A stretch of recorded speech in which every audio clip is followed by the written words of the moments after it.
ଏହି ବିବରଣୀକୁ ସ୍ୱାଗତ।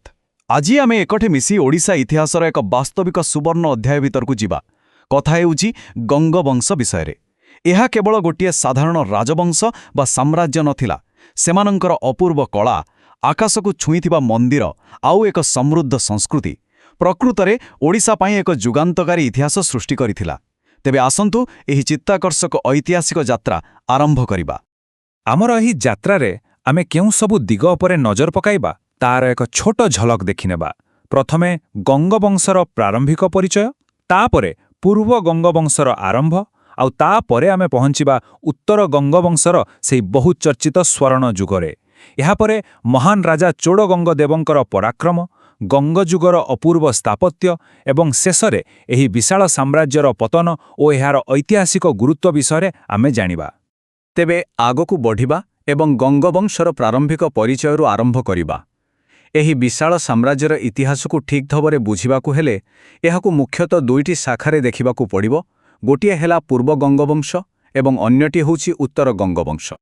ଏହି ସମୟରେଖା ଉପରେ ଟିକେ ନଜର ପକାନ୍ତୁ। ଏହା ଖୁବ୍ ଆଶ୍ଚର୍ଯ୍ୟଜନକ। 497 ଖ୍ରୀଷ୍ଟାବ୍ଦରେ ପୂର୍ବ ଗଙ୍ଗବଂଶର ମୂଳଦୁଆ ପଡ଼ିଲା। 1038ରେ ଉତ୍ତର ଗଙ୍ଗବଂଶ ପ୍ରତିଷ୍ଠା ହେଲା। ତାପରେ 1238ରେ ଆସିଲେ ପ୍ରଥମ ନରସିଂହ ଦେବ। ଆଉ ଏହି ଧାରା 15ଶ ଶତାବ୍ଦୀରେ ସୂର୍ଯ୍ୟବଂଶୀ ଗଜପତିଙ୍କ ଆଗମନ ପର୍ଯ୍ୟନ୍ତ ଚାଲିଲା। ଭାବିଲେ ଆଶ୍ଚର୍ଯ୍ୟ ଲାଗେ ଯେ ଏହି ରାଜବଂଶର ଶାସନ ପ୍ରାୟ 1000 ବର୍ଷ ଧରି ତିଷ୍ଠି ରହିଥିଲା।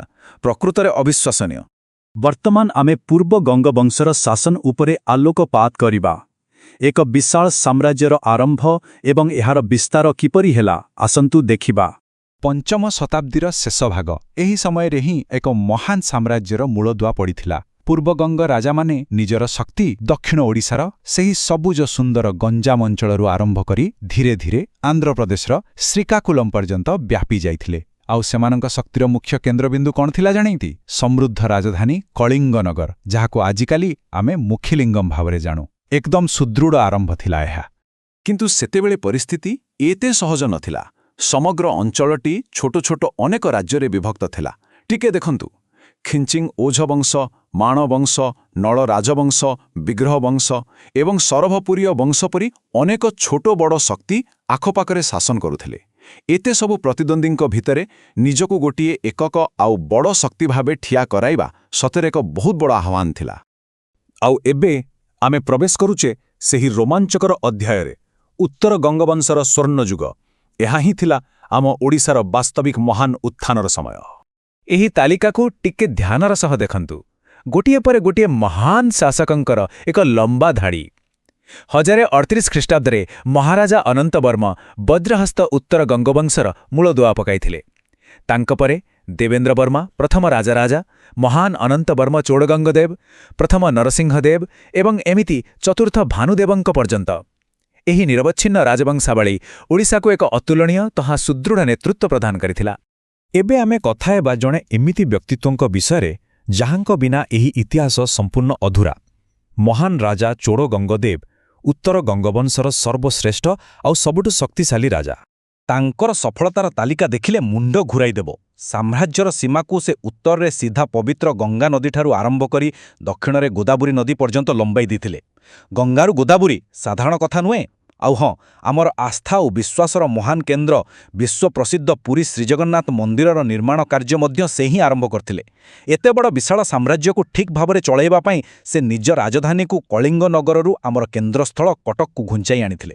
କି ଚମତ୍କାର ରଣନୀତି ସତରେ! ଆଉ ଗୋଟିଏ ବିଶେଷ କଥା, କେବଳ ଯୁଦ୍ଧରେ ସୀମା ବଢ଼ାଇବା ତାଙ୍କର ଲକ୍ଷ୍ୟ ନଥିଲା। ସାଂସ୍କୃତିକ ଦିଗରେ ମଧ୍ୟ ଏହା ଏକ ଯୁଗାନ୍ତକାରୀ ସମୟ ଥିଲା।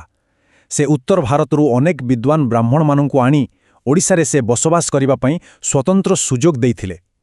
ଏହା ଫଳରେ ସେତେବେଳେ ବ୍ରାହ୍ମଣ ଧର୍ମ ଏବଂ ସଂସ୍କୃତିର ବହୁତ ବ୍ୟାପକ ପ୍ରସାର ଘଟିଥିଲା, ଯାହା ଓଡ଼ିଶାର ସାମାଜିକ ରୂପରେଖାକୁ ପୂରାପୂରି ବଦଳାଇ ଏହାକୁ ଆହୁରି ସମୃଦ୍ଧ କରିଦେଇଥିଲା। ବର୍ତ୍ତମାନ ଆସିବା ସେହି ବିଷୟକୁ ଯାହା ଆଜି ବି ଆମକୁ ଗର୍ବରେ ମଥା ଉଚ୍ଚା କରିବାକୁ ସୁଯୋଗ ଦିଏ। ଗଙ୍ଗଯୁଗର ଅପୂର୍ବ ସ୍ଥାପତ୍ୟ, ଯାହା ଓଡ଼ିଶା ସ୍ଥାପତ୍ୟ କଳାର ଏକଦମ ଶିଖର ଅଟେ। ଟିକେ ଭାବନ୍ତୁ, ମହାପ୍ରଭୁଙ୍କ ଶ୍ରୀମନ୍ଦିର ବା ପୁରୀ ଜଗନ୍ନାଥ ମନ୍ଦିର ନିର୍ମାଣ କରିଥିଲେ ଚୋଡ଼ଗଙ୍ଗଦେବ। କିନ୍ତୁ କଥା ସେତିକିରେ ସରି ନଥିଲା। 13ଶ ଶତାବ୍ଦୀରେ ଆସିଲେ ରାଜା ପ୍ରଥମ ନରସିଂହ ଦେବ ଆଉ ସେ ତିଆରି କଲେ ବିଶ୍ୱପ୍ରସିଦ୍ଧ କୋଣାର୍କ ସୂର୍ଯ୍ୟ ମନ୍ଦିର। ଏହା ବାଦ ମଧ୍ୟ ଭୁବନେଶ୍ୱର, ଆନ୍ଧ୍ରପ୍ରଦେଶ ଆଉ ପୁରୀ ଆଖପାଖ ଅଞ୍ଚଳରେ ଏମିତି ଅନେକ ଅଦ୍ଭୁତ କଳାକୃତିର ମନ୍ଦିରମାନ ଏହି ସମୟରେ ହିଁ ମୁଣ୍ଡ ଟେକିଥିଲା। ଏହି ମହାନ ରାଜାମାନଙ୍କର ଅଦ୍ଭୁତ ଦୃଷ୍ଟିକୋଣ ହିଁ ଆମକୁ ଏହି ସବୁ ଦେଇଯାଇଛି। କୋଣାର୍କ ସୂର୍ଯ୍ୟ ମନ୍ଦିର ଓଡ଼ିଶା ସ୍ଥାପତ୍ୟ କଳାର ଏକ ଚୂଡ଼ାନ୍ତ ନିଦର୍ଶନ। ଏହି ବିଶାଳ ପଥର ରଥ, ଏହାର 24ଟି ଅତି ସୂକ୍ଷ୍ମ କାରୁକାର୍ଯ୍ୟପୂର୍ଣ୍ଣ ଚକ ଏବଂ ଲମ୍ଫ ପ୍ରଦାନ କରୁଥିବା ସେହି 7ଟି ଘୋଡ଼ାକୁ ଦେଖିଲେ ଆଜି ବି ଆଖି ଖୋଲା ରହିଯାଏ। ଟିକେ ଚିନ୍ତା କରନ୍ତୁ, ଆଜିକାଲି ପରି ସେତେବେଳେ କୌଣସି ଆଧୁନିକ କ୍ରେନ୍ ବା ଯନ୍ତ୍ରପାତି ନଥିଲା, ତଥାପି ସେହି ଅମାୟିକ ଶିଳ୍ପୀମାନେ ଏତେ ବଡ଼ ବଡ଼ ପଥର ଖଣ୍ଡଗୁଡ଼ିକୁ ଯୋଡ଼ି ଏମିତି ଏକ ଜୀବନ୍ତ କବିତା ରଚିଦେଲେ। ସତରେ ଏହା ମାନବ ଇତିହାସର ଏକ ବିରଳ କୃତି। କିନ୍ତୁ ଆମେ ଜାଣୁ, ସମୟର ଚକ୍ରରେ ପ୍ରତ୍ୟେକ ଉତ୍ଥାନର ଏକ ପତନ ନିଶ୍ଚୟ ଥାଏ। ଏବେ ଆମେ ଆଲୋଚନା କରିବା ପତନ ଏବଂ ଏହାର ଐତିହାସିକ ଗୁରୁତ୍ୱ ଉପରେ। ଗୋଟିଏ ବିଶାଳ ଯୁଗର ଅନ୍ତ ଏବଂ ସେମାନଙ୍କର ଅମର କୀର୍ତ୍ତି। ଏହି ଶାସନର ହସ୍ତାନ୍ତରଣ ପ୍ରକ୍ରିୟା ମଧ୍ୟ ବେଶ୍ ରୋମାଞ୍ଚକର ଥିଲା।